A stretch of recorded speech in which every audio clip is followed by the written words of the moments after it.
The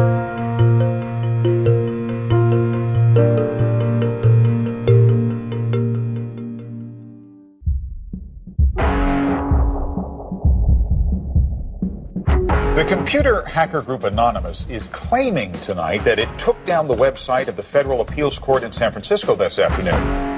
They took down Senate.gov servers. They've taken down HB Gary. Sony's claiming they did $150 million worth of damage. So many confidential files that tonight, because of these hackers, can be in the hands of anyone. Visa, MasterCard, the PayPal situation. The criminals who hacked into Sarah Palin's private email. The Church of Scientology says Anonymous is a cyber terrorist group of religious bigots. Anonymous and this other group called Lulz Sec. They seem to be wanting to prove a point. Anonymous kind of was like the big, strong, buff kid who had low self-esteem. And then all of a sudden punched somebody in the face and was like, holy shit, I'm really strong. And Anonymous calls itself the final boss of the internet. And sometimes it proves to be really fucking true. You are going to violate the freedoms of the internet, you certainly better watch the fuck out. They are kind of the rude boys of activism. There's a real rough edge to them, which I think also is one reason why they garner so much love and hate from people too. They represent a certain sort of chaotic freedom. Individual, young, nameless, faceless folks are having geopolitical impact. I mean, it's both exhilarating to realize that and terrifying to realize that. It kind of depends on how that power is wielded. We are legion. We do not forget. Expect us.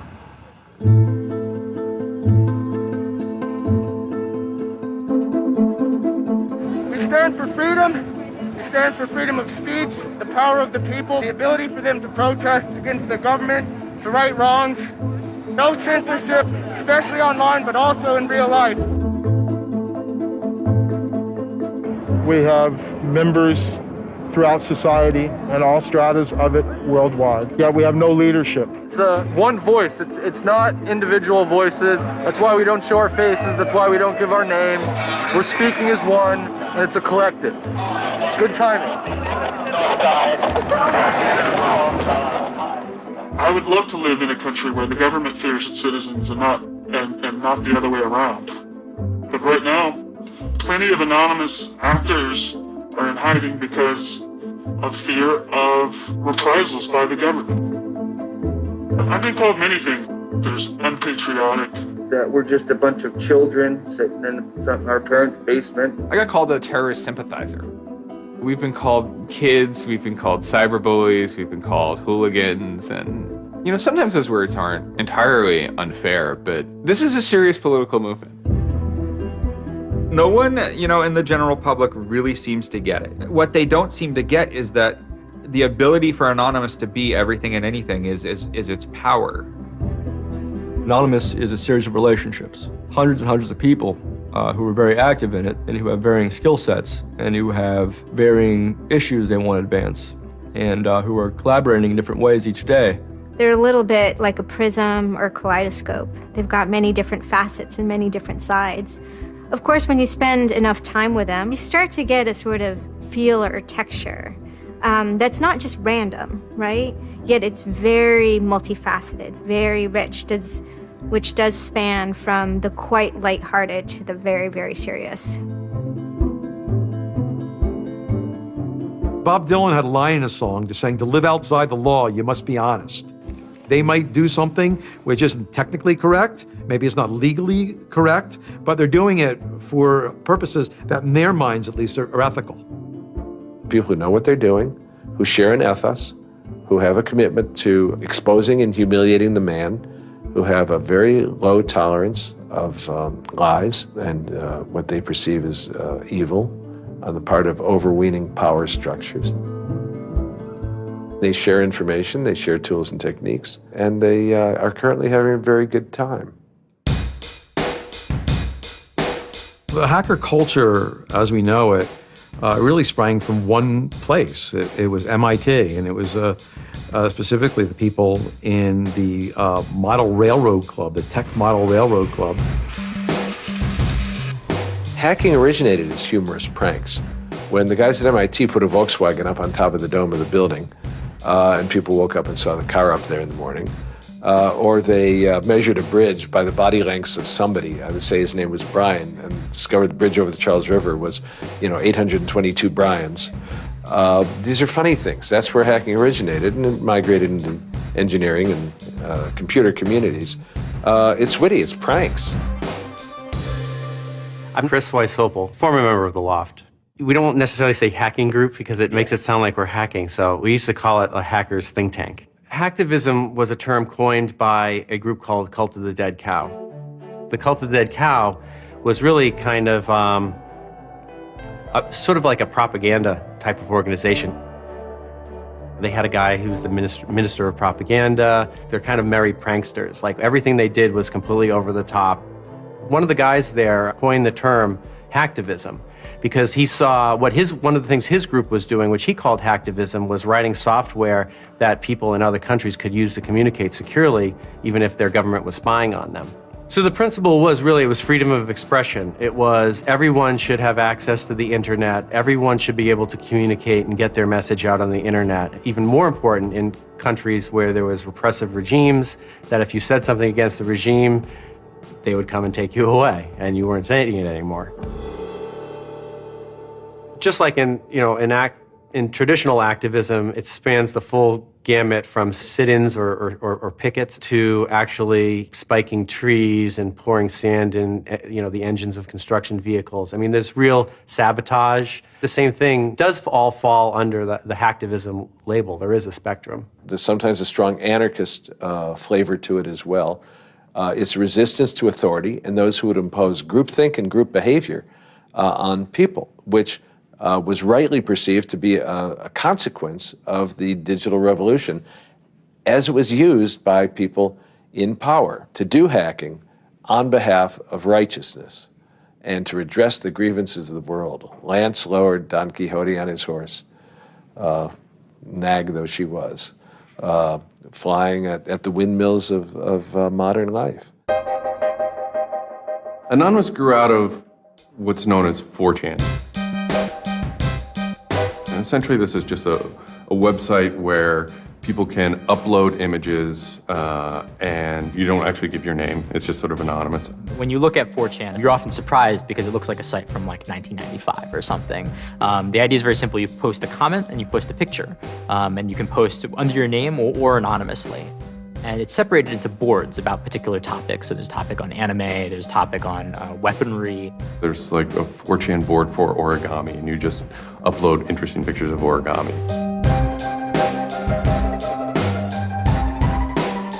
And then there was a group called the B board, which essentially was for like anything goes. The first time anybody goes on B, it's kind of an instant revulsion. Because there's never a time that you go on there where you don't see something horrible. That instantly puts off a lot of people. The idea is post something that can never be unseen.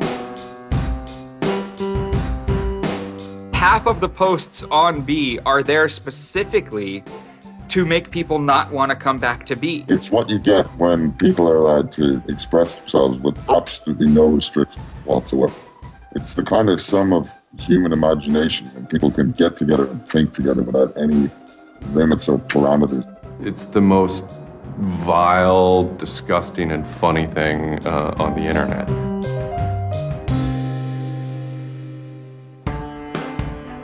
One of the important things about 4chan is to have a thread that really explodes and lasts for a long time. If it doesn't, then it disappears. It's a site that's not archived. So it creates conditions for anything that grabs attention at some level.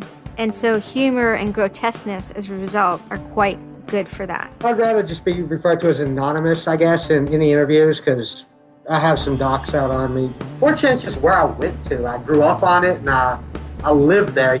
That's just what I did for fun. It takes a thick skin to enjoy it. But, as long as you're not offended, you'll occasionally come into something really cool or really creative on 4chan. I think the most interesting thing about it is how you can watch memes evolve. You'll see something posted one day, and then a week later, it's got 50,000 derivatives of it. A meme is basically just an idea. It's kind of like a gene, but in the realm of the idea. A lot of the great internet memes that we all know and love, you know, lolcats, right? You know, little cats doing funny things, and then they have, you know, Icon has cheeseburger, right? All that stuff seems to start in this like petri dish that is 4chan b-board.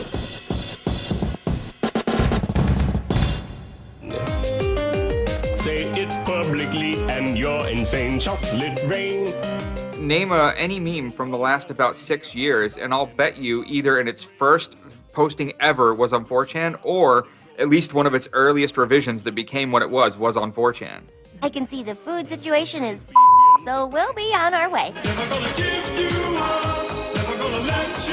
It's basically the best breeding ground for internet culture, and as far as I'm concerned. With your neighborhood insurance rates, chocolate rain.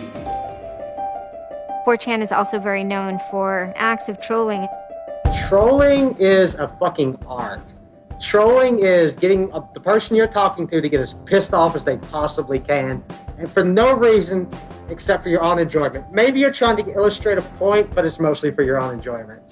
For them, it's funny that like people think the internet is serious business. And if people think the internet is serious business, it's a troll's job to make their life terrible.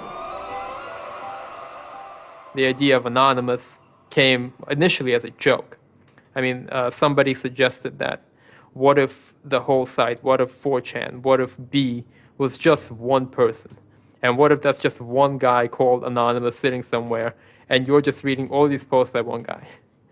And it kind of looked like that from the outsider's perspective. I mean, there's no way to tell the difference. It might as well be one guy. Fox News did a very famous segment about it. They call themselves anonymous. They are hackers on steroids, treating the web like a real-life video game, sacking websites, invading MySpace accounts, disrupting innocent people's lives. And if you fight back, watch out. Destroy. Die. Attack. Threats from a gang of computer hackers calling themselves Anonymous. I've had 7 different passwords and they've got them all so far. Anonymous hacked his site and plastered it with gay sex pictures. His girlfriend left him. She thought that I was cheating on her with guys. As long as I can think back, Anonymous have done some pretty off-color things in the name of getting cheap laughs, you know.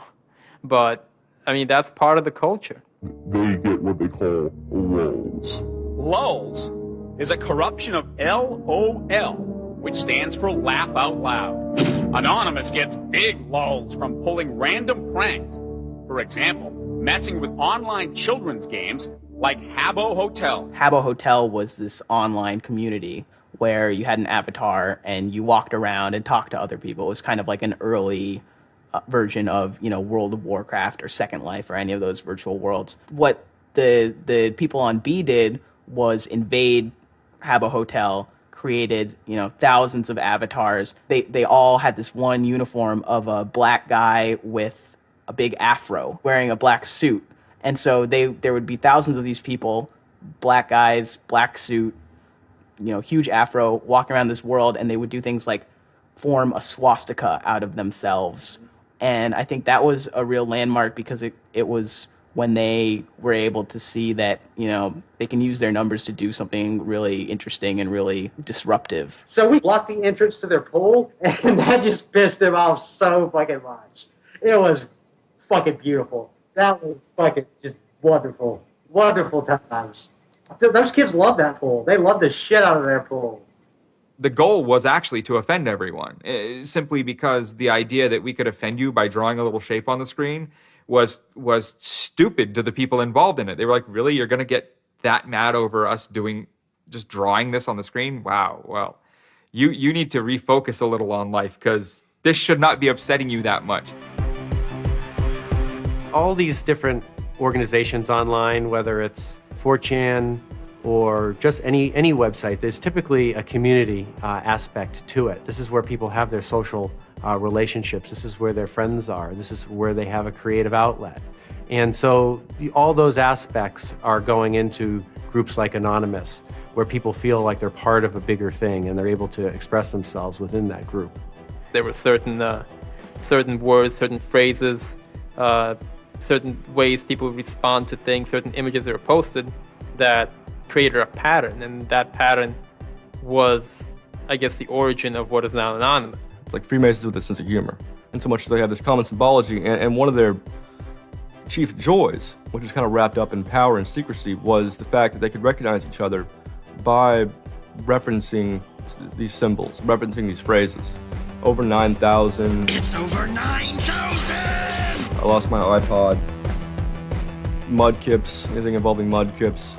So you have this weird sort of international culture developing with people, across the world, wherever they may be.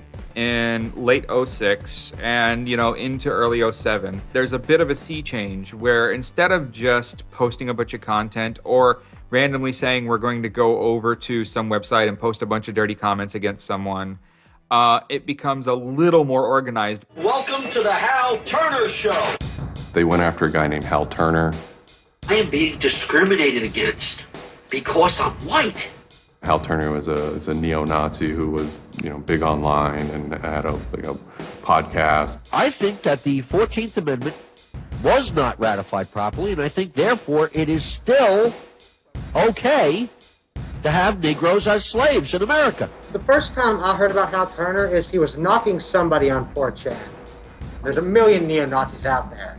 But he started picking on our dude, so we had to go to our dude's fucking defense, and it just so happened that he was a neo-Nazi, so that's a big reason that he's a fucking dickface. Who are you? Where are you calling from?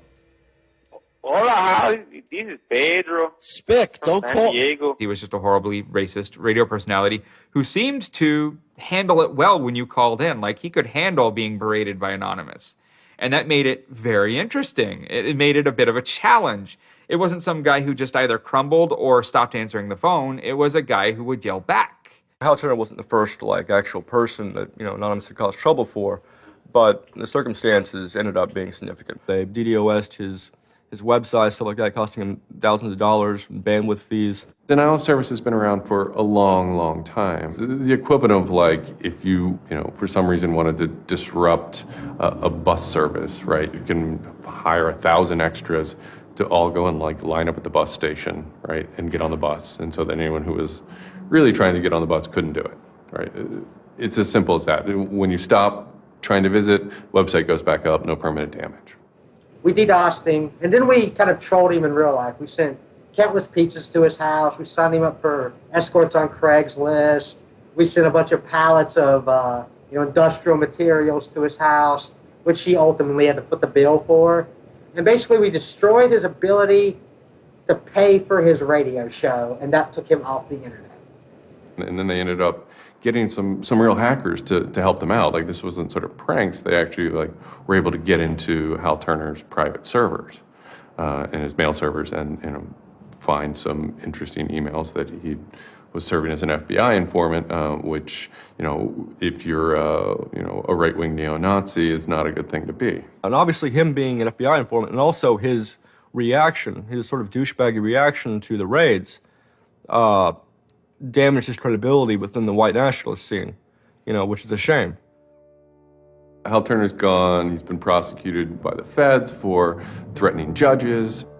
What follows is a period of confusion and anger in which, the original Anonymous people, the sort who want to keep Anonymous as this nihilist little, ridiculous group, are upset that now, that the most terrible thing on the internet is now becoming a force for good all of a sudden.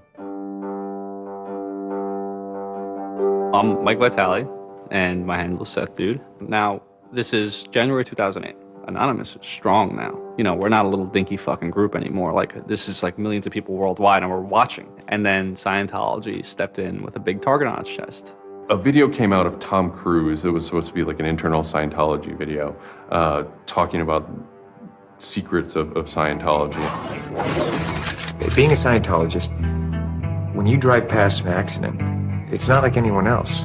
As you drive past, you know you have to do something about it because you know you're the only one that can really help. It talks about you're the only one who can stop, bad things from happening. And so this is kind of widely mocked online. It circulated like wildfire. Instantly, the Scientologists post a DMCA, Digital Millennium Copyright Act. And this is a way that if you own content, you can go to video sites, upload sites, and have your content pulled when someone uploads it illegally. Scientology's always at odds with the internet, always trying to legally bully people out of fucking them over on the internet. They always did that. And then here they are trying it again, but you know what? Anonymous saw that and they said, oh, you guys just fucked around badly. Like, you're trying to censor our internet. Like, are you trying to take a joke away from Anonymous? Like, you don't do that. A few people on 4chan posted, hey, we should grab that video and post it on a few other sites. What followed was, it's this term called the Barbra Streisand effect. And this video, as they're attempting to suppress it, went everywhere. Like, everywhere you look on the internet, you were gonna stumble upon this video. Actually, Gawker, the site that I work for, was, I think, the first one to put it on the website, and we got in a huge legal battle with Scientology, who wanted us to take it down.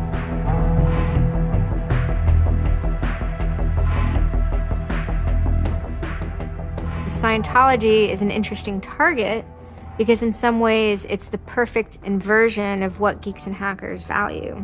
At so many different levels: science fiction, intellectual property, discourses of freedom, science and technology. It's very proprietary, it's closed. And so in some ways, if you had something like a cultural inversion machine and you stuck geeks and hackers in there, you'd get something that looks a lot like Scientology. So it's quite offensive, and there's a real pleasure in attacking your perfect nemesis. And people who knew what Anonymous was to begin with were like, oh my God, Anonymous is going to go to war with Scientology. This should be really interesting. Especially because it's two weird-ass groups. I mean, I've been an Anon for a long fucking time. I know Anonymous is really strange. They're weird, and the stuff we like is weird, and it's really not mainstream at all. Now you have Scientology. Also really weird. A lot of crazy shit goes down. Anybody on the outside who's seeing this is going, let's watch these two retards fight. Like, both their pants are gonna fall down, they're gonna triple, and it's gonna hurt everybody, and it's gonna be hysterical. And then that's when 4chan kind of reared into action, really reared into action. And they started to troll the Church of Scientology. And this took the form of pranking the Dianetics hotline, ordering pizzas. I go to call them on the phone and it's busy. And that's their main fucking Dianetics hotline. Their Dianetics 800 number, you can't get through because Anons have completely fucking clogged it and just probably saying stupid shit. The whole idea was just you call them just to keep them on the phone. What's an Elron? How do I Dianetics my face? They were not expecting that and they couldn't handle it. I'm Brian Mettenbrink. I had just gone to 4chan just on pure happenstance, and I saw a post about the Scientology thing, and I started looking up stuff, and I'm like, oh, this is actually for a decent cause. I think I'll, do this. Anonymous members have developed a distributed denial of service attack tool called Low Orbit Ion Cannon, which is a name taken from a computer game. Low Orbit Ion Cannon is what's called an endgame weapon in Red Alert. All you had to do was literally follow instructions, step by step.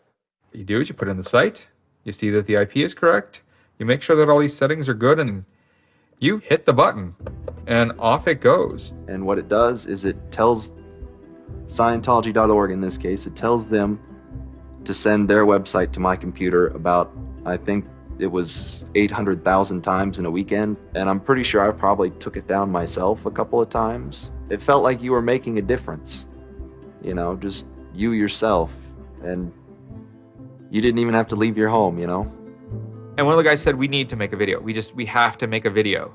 Hello, leaders of Scientology. We are Anonymous.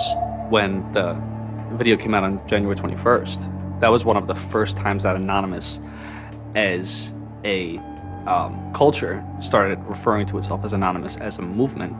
That video probably changed everything. We are Anonymous. We are Legion. We do not forgive. We do not forget. Expect us. It basically looked like if a computer was going to tell you that he was going to beat the shit out of you, this is what it would look like. That one video really galvanized that moment of innovation. That's exactly like with that video, internet activism as it's known today was born. And you just see this consensus forming that it's going to happen. So we made the code of conduct. Don't bring weapons. Dress accordingly. Cover your faces, because they will try and find out who you are and screw with your life. Rule number 17. Cover your face. This will prevent your identification from videos taken by hostiles. Scientology has a history of harassing, stalking, and just generally doing horrible things to its critics.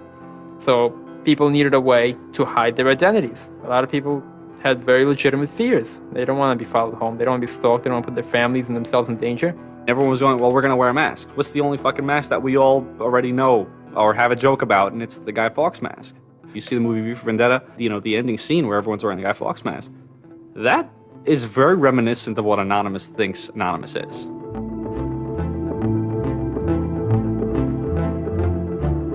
We wanted to represent anonymity in some way when it moved into real life.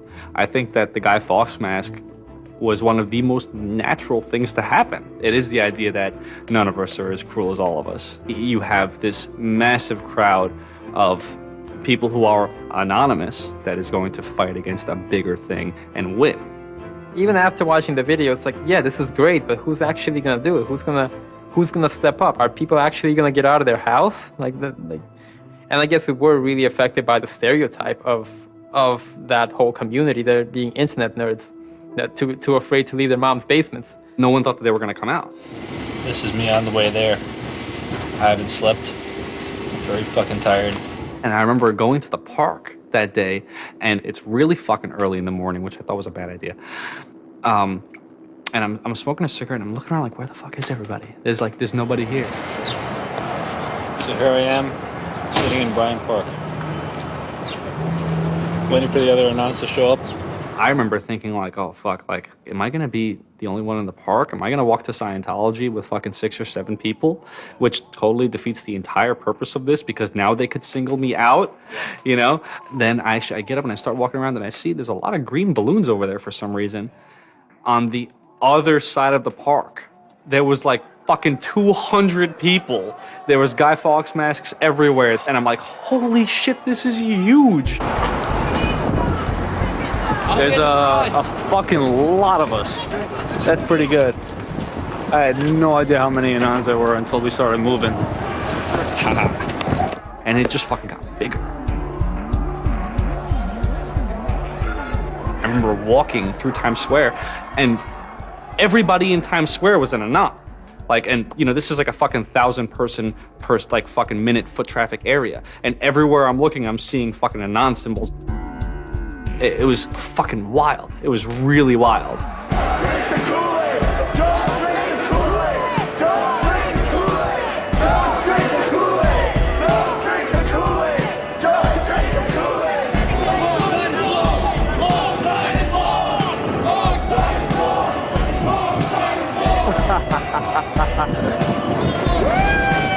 is our fucking raid. Hell yeah! So we start getting numbers in. And Sydney. We're thinking that it's going to be 50 people. And before 10 a.m., before even time, there's already 50 people there. And there's still streams of people walking down the streets. A couple hours into it, because I didn't go to bed until 1 in the morning, you're looking at Sydney as, wow, there's 250 people in Sydney. The cops are estimating higher than that for their reports. What just happened? Adelaide, Perth, and Melbourne happened. And, over 200 at each of them. We nearly broke 1,000 leaving Australia. Now, the next protest was Tel Aviv, which had actually gotten its first Scientology building right before this. There were Palestinians and Israelis at this protest, both holding their flags. And at one point, they actually switched flags and held up each other's flags and whatnot. It was awesome to see. I call our guy in London, Britanon, and I say, hey, what's going on there? And he's like, did you just get out of bed? I said, yeah, I haven't even turned on the computer. I just figured I'd call you. And he said, we've got 600 people and the cops are really, really mad at me. All the major cities were having hundreds of people come out. It's massive. Clearwater had like 300 people. I don't think anyone beat out LA. I think LA had over 1,000 people. We are Legion! We are Legion! The thing that happened was something completely different, and hundreds of people from every city just swarmed the streets. It was kind of overwhelming, a little even scary, but scary in a good way. Soon, we're at around the 10,000 mark, and we were joking the whole time, over 9,000, one of those memes. It was too surreal. It was not believable. You go by what name? We are Anonymous. It was very empowering, especially after people saw the thousands of people showing up. This was it. We owned the world at that point. We all met each other. The idea of an Anon is you're fucking alone until you get to 4chan, and then these people all think like you, And all of a sudden, you're not alone. You are with fucking 500 others, They all know the same jokes as you. They all clearly have similar interests as you. Here's your culture. You meet your own people finally. It's perhaps a little surprising. It's not just preteens or teenagers. There's a far more even mix of males and females than you would imagine otherwise. And there were a lot of these so-called guys who weren't socially good. They were very awkward. They still lived at home at 23, half of them virgins. And I'll tell you, the amount of those people who got laid from these protests happening is in the thousands that would not have for years probably. That's why those protests were so important. It was a chance to finally meet other people that were previously anonymous and unknown, and hence it was the moment of the end of their anonymity. Scientology, they kind of fought back, so to speak. They posted stuff online. While claiming they are peaceful, in less than 3 weeks, anonymous members made or encouraged 8,139 harassing or threatening phone calls, 3.6 million malicious emails, 141 million hits against church websites, 10 acts of vandalism, 22 bomb threats, and 8 death threats against members and officials of the Church of Scientology. They wanted to find me. They did. They hired PIs. They started taking pictures of us, threatening to sue us. I did the whole low orbit ion cannon stuff, and then I pretty much just went about my life after that for, I think it's 6 months, and then the FBI showed up here at my parents' house. 2 men got out of the car and took Flashed their their jackets off and laid their guns on the front seat and came up to ask us if Brian was home and explained that they were the FBI and they were looking for Brian, and I've never been so scared. I did the second most damage is what Scientology said. I sent the second most out of everybody. So I got the maximum for my category, which was 1 year in prison and 1 year supervised release. I think, the way I feel is for what I did was one of the most lopsided punishments I've ever read about or heard of.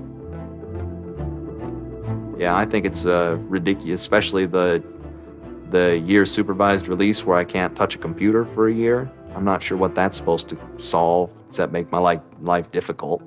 So that computer behind me back there, I could go back to prison if I went over and touched it. I'm very proud of what he did. He stood up for what he believed in.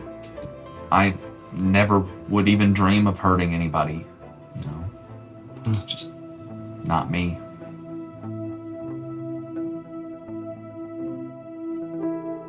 Prior to Anonymous, critics of the church still had to be very, very careful because of the aggressive lawsuits that were launched against academics, journalists, and other critics.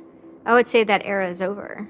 And Anonymous, more than any other sort of intervention, is probably responsible for that change. This actually caused a decent rift in Anonymous. There was one big group, significant group of people who would say, this Chanology stuff, it's cancer, it's awful, it's bad, it's just bringing attention to us that we don't want. One Anon said it well once. There is no leader.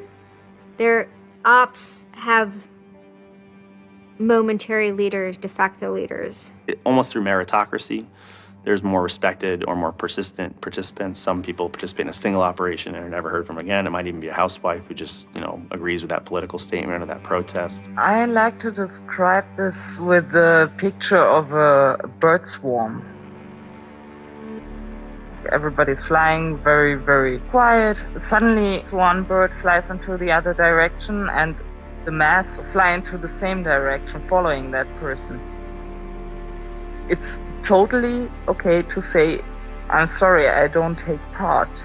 When Chronology was running full force, it was like a kid stretching for the first time and actually seeing the real power. If you had asked me all throughout 2008 and most of 2009, is the politics of Anonymous always going to be sutured and hinged to the Church of Scientology? I would have said yes. And it became unsutured, unhinged, when a different political wing was born in 2010.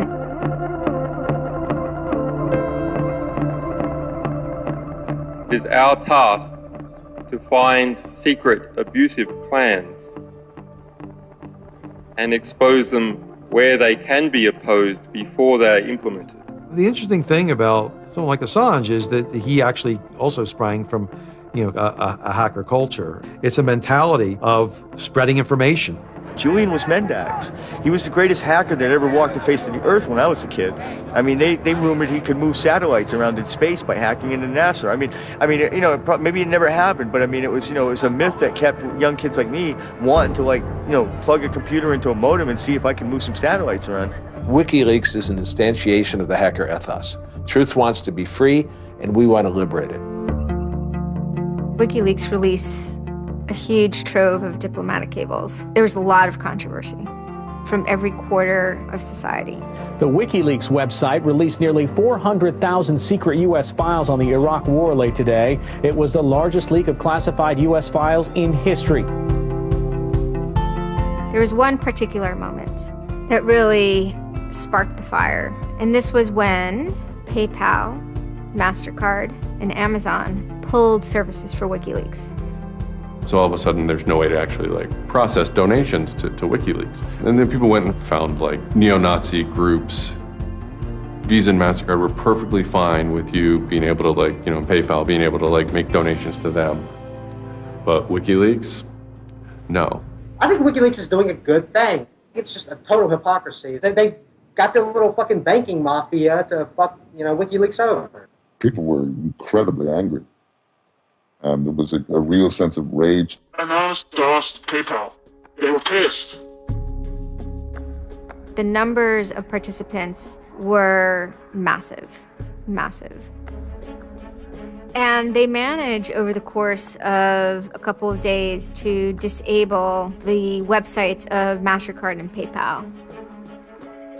It was beautiful. Because what you had is people finally stood up for something.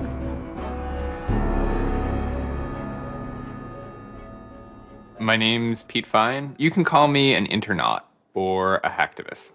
Telecomics is an ad hoc cluster of volunteer net activists who have spent much of the last year trying to keep the internet running in the Middle East.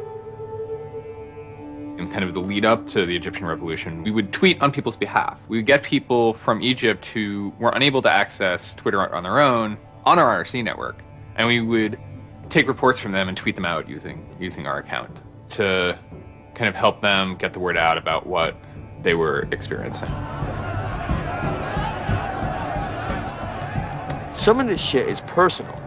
And one of the things about the movement as a whole, when Egypt rolled around, is that Egypt broke us emotionally.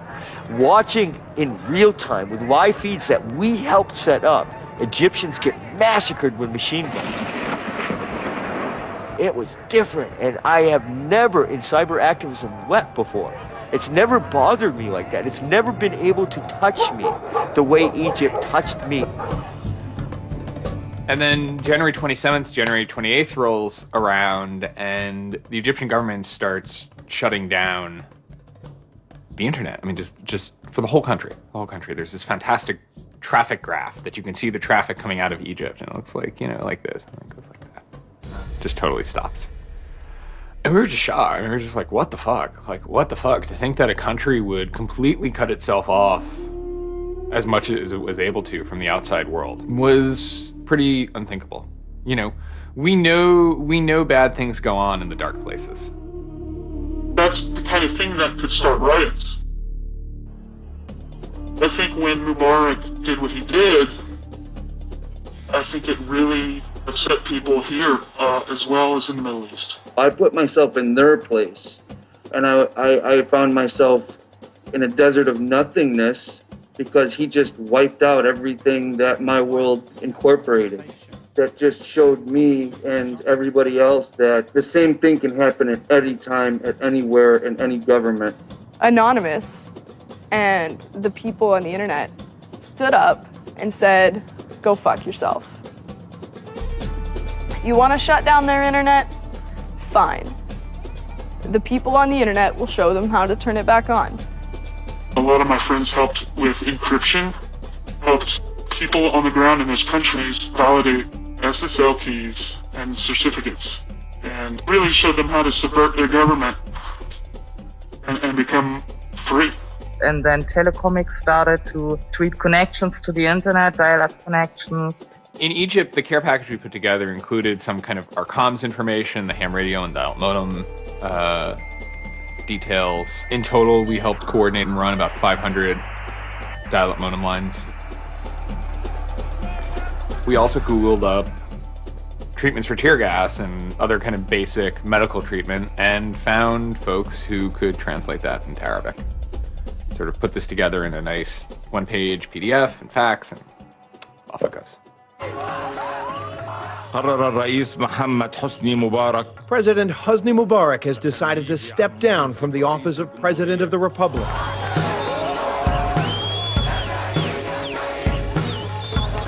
When Mubarak left, it was a hell yeah moment. People can rise up. People can make a change. And I think for a lot of people in America, it was the first time they had seen people rise up and take down their government and say, we're sick of this shit. We're sick of the oppression. We're sick of living as slaves to your power. We had Egyptians come thank us as we're doing this stuff, and I said to them, like, look, you guys just get our back if stuff goes down here. It's a revolution that was facilitated by the internet, by Facebook and by Twitter. Not caused by it. I mean, 50 years of dictatorship has caused the Arab Spring. But the internet has certainly been helping. Although it was awesome and it was one part we were fighting for me it was quite clear that it's not the end of the story. That it's not suddenly changing into rainbows and nine cats or whatever, but that we now have to watch even more. Suddenly on February 5th, Financial Times article comes out that we all see. It's quoting this guy named Aaron Barr, who's the CEO of HP Gary Federal, which is an intelligence contractor. And Aaron Barr is telling his Financial Times journalist, Joseph Min, that he's been secretly monitoring the AnonOps server where all this is going on, and has done so for several weeks, and using his own custom brand of information operations techniques, has managed to identify the alleged leadership of Anonymous, including 25, quote, lieutenants, unquote, some sort. We have to see this document. Everyone wants to know. We don't need to destroy him. We don't need to destroy his company. So they get it. It was unbelievably easy to get into that network. Now, to put that in hacker terms, Anonymous is a hornet's nest. And Barr said, I'm going to stick my penis in that thing. The HB Gary hack brought about 70,000 emails. Probably the most important ones had to do with a proposal that HB Gary had already formulated. It was packaged up as a nice PowerPoint presentation. Kind of act as privatized agent provocateurs, where they were going to discredit WikiLeaks. HB Gary was proposing submitting fake documents to WikiLeaks, and then when discovered as fake, the error could be called out and it would discredit WikiLeaks. Right.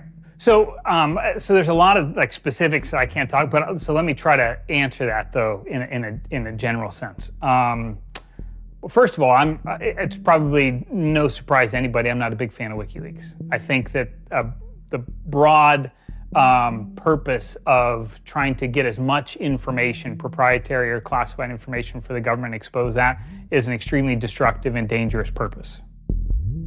The proposals involve conducting information war on WikiLeaks and its supporters, creating dissension within WikiLeaks, DDoS attacks. You also wanted to launch cyber attacks on WikiLeaks infrastructure to get information on document submitters. One thing I guess I want to make sure is clear is, none of those activities had actually occurred. In business, there's, when you start proposing or thinking about an idea, there's a brainstorming phase. And somebody says, well, what if, what could we do? What's theoretically possible? Well, still, this was an idea. This was proposed. This was something that you thought about. Right. They also wanted to go on a campaign kind of targeting Glenn Greenwald, who's a reporter for Salon, who's an outspoken kind of critic of the government and supporter of WikiLeaks. It seems like you're trying to attack a journalist here. Yeah, and I don't want to talk too much more about Glenn Greenwald, but other than, what I previously said is, there was never an intent to attack journalists, not on my part. Nor I guess I should say I should generalize that and to say that I would never just outwardly attack a journalist, other than if I felt that there was a journalist in my mind that was acting unethically. That's a fair game for having a public discussion about. They were walking a very fine ethical line at points, and in many cases, the mass opinion is, no, they stepped well past it. I will not support broad theft of information released to the public, because that's nothing but destructive. If somebody has information that's been stolen from them, and whether or not WikiLeaks encouraged the theft of that, or whether or not it was just put in their lap, still they're threatening to release the information that is the private property of another organization. So your choices are to just allow that to happen, or to try to stop it. How offensive is too offensive? We've certainly seen a lot of strategy coming out of governments across the world now saying, publicly admitting that they need to develop better offensive strategies in cybersecurity, because defense as a whole, it isn't enough. It never is enough. In the court of public opinion, that took H.B. Gary quickly from being a perceived victim to being a perceived villain themselves. It was becoming harder and harder to distinguish the good guys from the bad guys. And then, kind of seemingly out of the blue, there was something by the name Lulzsec that sailed into the seas. Lulzsec, it's sort of a group, mostly from Anonymous, who, large part of the same people who hacked H.B. Gary. And they decided to form this little group and just carry on operations sort of outside the purview of Anonymous for a while. They hacked whatever they wanted, they released whatever they wanted. It's almost like they had no rules. They just said, this is what we're going to do. We're going to stir up the cart. We're going to make some trouble. We're going to make some waves. And they did. The majority of time, the majority of Anons are not doing anything particularly illegal. When they are, a huge number of them try to do that in a very specific political context. For those people, what Lulzsec was doing, they were funny, but they were attacking random targets. They were breaking the quasi-rules by attacking media. PBS's Frontline runs a documentary mainly focused on Bradley Manning, the alleged leaker to WikiLeaks. And a lot of Bradley Manning supporters didn't like it. They hacked a website putting a story that Tupac and Biggie had kind of escaped the world of celebrity fame and attention and retired quietly and discreetly in New Zealand. Lulzsec, when they attacked PBS, that gave me the creeps, As a journalist, I'm not too thrilled with the idea of someone judging that we don't like you to write that. We don't like your reporting, so we're going to shut down your website. I'm uncomfortable with that. It could be me, and I could be writing something about a group that they didn't like, and I'm happy to sit and talk with them about it, but don't shut my website down. This is obviously about freedom of speech, so attacking the press would be would sort of be a bit of a contradiction. So people always said, well, we shouldn't do that. And obviously LulzSec had a completely different agenda, so they had no problem doing it. Hacktivism started to become sort of, I would say, almost more nasty, using, sort of more no-holds-barred kind of attacks, sort of more vicious attacks. They sort of saw themselves as going out there, breaking into like anything, everything, governments, corporations, police departments, largely for the same reasons Anonymous would. They went after Arizona for immigration policy, 50-day run, causing mayhem, havoc, and then ended it. The computer hacking group Lulz Security has announced it's disbanding, saying it had achieved its mission to disrupt government and corporate organizations for fun. I call this whole thing the rise of the chaotic actor. And chaotic could be chaotic good, neutral, or evil. If you go back to the old Dungeons and Dragons charts. And some people see Anon-Ops initially, let's stick with Anonymous, as chaotic good. They saw Operation Payback, or they saw attacking Scientology, and they say that's good. It's like Robin Hood, right? Chaotic good. Outside the system, but doing something good. Other people saw Anon as chaotic evil, like the Joker. They just want to see the world burn and doing potentially irreparable damage. And the truth is, yes, it's the entire column of chaotic.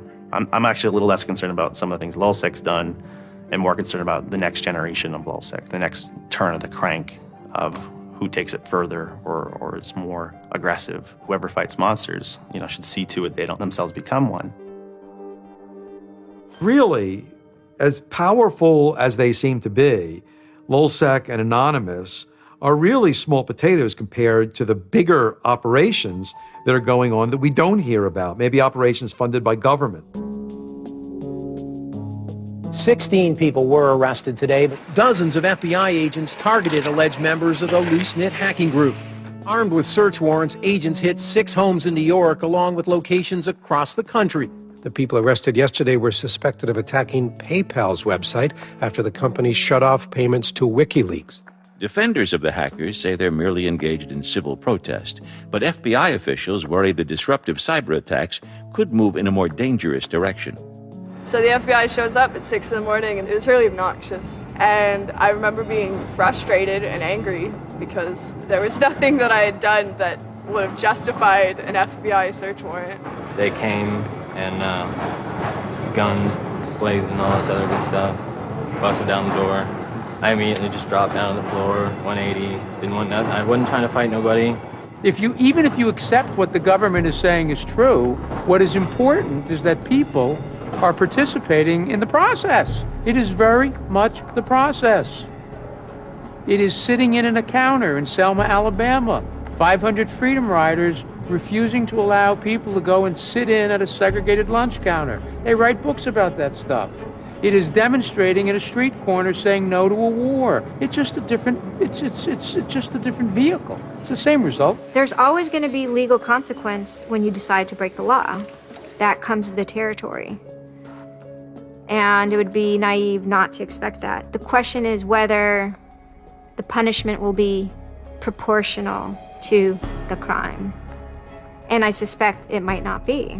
People will be watching very closely to see how these cases proceed, on what grounds, and whether there's any room during the trials to think, especially of the denial of service attacks, as a legitimate form of protest. So much of our lives are now configured, at least in part, on the internet. So we better start thinking about how we claim parts of the internet as spaces that we can also protest in. There is a certain online culture that believes in certain values, like freedom of expression. They're against corruption. They're against governments controlling their citizens. And when they see those values harmed in some way by some organization, the hacktivists strike back. I don't think this whole issue is a technical hacking thing. This is more about, human philosophy and psychology. What's motivating us? Why is there so much unrest or disenfranchisement or anger that would lead people to want to take matters in their own hands and join these? Whether you think it's bad or not is irrelevant. It's not going away. The part of me that likes the ability to have rapid destabilization and change loves this. The part that knows how powerful it is means it's a force multiplier for good or for evil. And how that power is wielded and how we want to self-regulate is going to be the most deciding factor in if this is a menace or a benefit. I certainly don't think most of the conversations in law enforcement or the government are informed enough to know how to deal with this. I suppose the question you really want to ask is, would I do it again? And honestly, after thinking about it, I felt that I did what was right. I had a belief, I still do, that what I did was the right thing, and hopefully someone got some good out of it. You know, I'd love to think that maybe I stopped someone from joining a cult, you know. Probably wouldn't tell on myself next time, but, you know, I don't think I would have changed a single thing other than the whole talking to the FBI thing. Just that little Yeah, just the little detail that kind of changed everything, yeah. I'm angry. Occasionally I have small breakdown moments of terror, but I haven't stopped believing what I believed. I haven't stopped wanting to fight. I haven't stopped caring. Show me what democracy looks like! Show me what democracy looks like! There's a lot of people in Anonymous who feel very deeply and very sincerely about their contribution towards democracy around the world. And I think that's one of the main things that I'm most proud of about Anonymous. There are things that I'm not proud of about Anonymous, but we stand against censorship and we stand against oppressive governments, even our own. It's a very noble thing. And history teaches us that change simply doesn't come with flowers. It doesn't work. No? If they say I'm a criminal, damn, well, then I will be one. I don't care if you're a Democrat or a Republican or an independent, or if you like Ron Paul, or if you worship pigeons or Scientology, or if you're Catholic or atheist or Methodist. I don't care about that. Your opinion matters. I don't care if I disagree with it. I don't care if I hate your guts. Your opinion matters.